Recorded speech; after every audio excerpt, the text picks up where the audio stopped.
let's talk cricket, because a certain Rishi Sunak has come to the crease, accusing Australia of breaking the spirit of cricket. All this over the controversial dismissal of Jonny Bairstow, of course, at Lord's. Yeah, England's Bairstow was stumped in truly bizarre circumstances on a tense final day in the second test, with Australia wicketkeeper Alex Carey throwing down the stumps after the batter ducked the final ball of the over and set off to talk to partner Ben Stokes, thinking, mistakenly, that the over had ended. Well, let's speak to someone who knows the spirit of cricket inside out. Former England cricket captain Allan Lamb joining us once more. Allan, thank you for your time. I have to ask you, first of all, would you have been caught out in this way? Well, I think he was a little bit dopey, but if I watch the footage, he clearly put his foot back, over the crease and rubbed it, and then he walked out. Right. Now, if you listen to what Cummins said that Carey had been watching him a couple of overs or before and said he had been walking out his crease. What they should have said to him, Johnny, here's a warning. If you walk out your crease again, we're going to run you out or stump you. And that wasn't done. Now, personally, if I was Cummins, I would have gone to the umpires and turned the decision, because he was the only one. Okay. The law state, yes, he was out, but it's just not in the spirit of the game.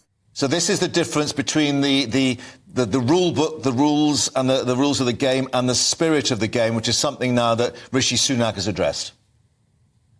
Correct. And Allan, did you ever experience anything like this in your illustrious career? No, nothing like that. I mean, if we go back to the Stark incident where he caught Duckett when he dived. Now, we've all known when you catch a ball, your hand's got to be under the ball. But unfortunately, when he caught it, his hand turned over and the ball was in his hand but went along the ground. So the rules state not out. So Duckett was given not out. Now, the rules state if you just go wandering out your crease, you can get stumped. Mm-hmm. But, I mean, there was no attempt to take a run or anything like that. And I just think it's going to cause now a real bad spirit between the two sides. Well, exactly. What impact is this going to have on England, and Australia, going into this third test at Headingley? I mean, Australia are likely to get a very hostile reception, aren't they? Well, especially from the Yorkshire crowd, I think they're going to take no prisoners up there. Australia in the pound seats, 2-0 up. For us to come back, it's going to have to be a miracle. 3 test matches to try win this back. But, I think the crowd are going to get behind the England side. I just hope that we can perform. All of us, the whole team can perform, plus the bowlers. I think we need to have a look at the bowling lineup. And we need to have a few tweaks, and we also need to play percentage cricket.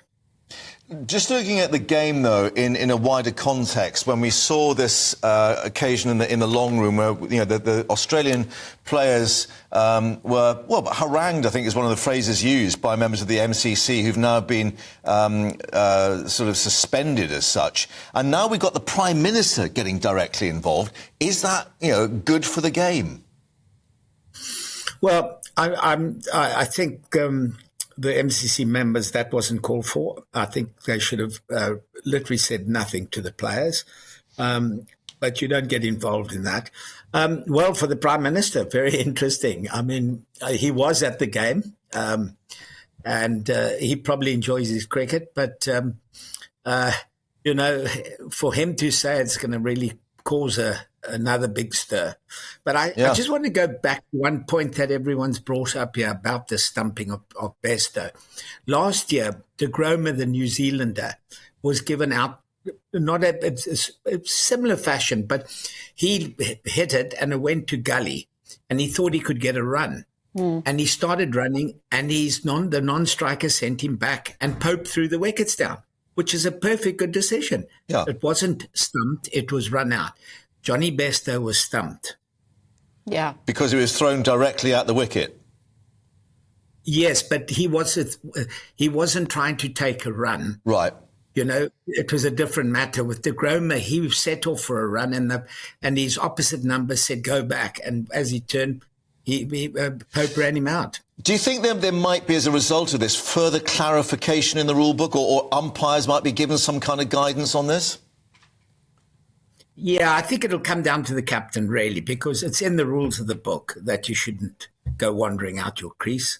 But I thought with Jonny putting his foot back and turning his foot into the crease, there was no attempt to go. And then he walked up the crease. So, and Carey had spotted it, as Cummins has said. He had noticed, you know, a couple of balls or overs before. This is what he was doing. So he took his chance.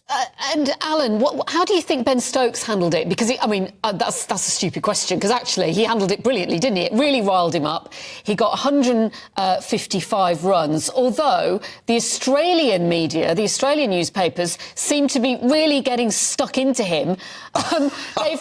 They've published, I don't think you can see it, Alan, but it is the West Australian newspaper. They've published this front page, or this sports page, calling Ben Stokes a crybaby. And they've put a picture of him in a nappy with a dummy in his mouth. Well, Ben Stokes is a sportsman. And if they're calling us crybabies, you know, it's like the whinging Aussies, not the whinging Pommies. Australia, if you have a look, have got a bad record of cheating and getting caught. So, you know, if you took South Africa with the ball case, they were caught there with Smith. So they've got a bit of history in the past, so they should also keep quiet. Yeah, and well said, Alan. Witness what Ian Botham and Chappell have been saying to each other in the past days as well. That feud's been going on for years. I think the toys have come out the pram. I think they're looking for a good contract. Talking of, babies and crybabies. Thank you very much, Alan, as ever, for giving us your views on it. And, of course, we'll see what happens at Edgbaston.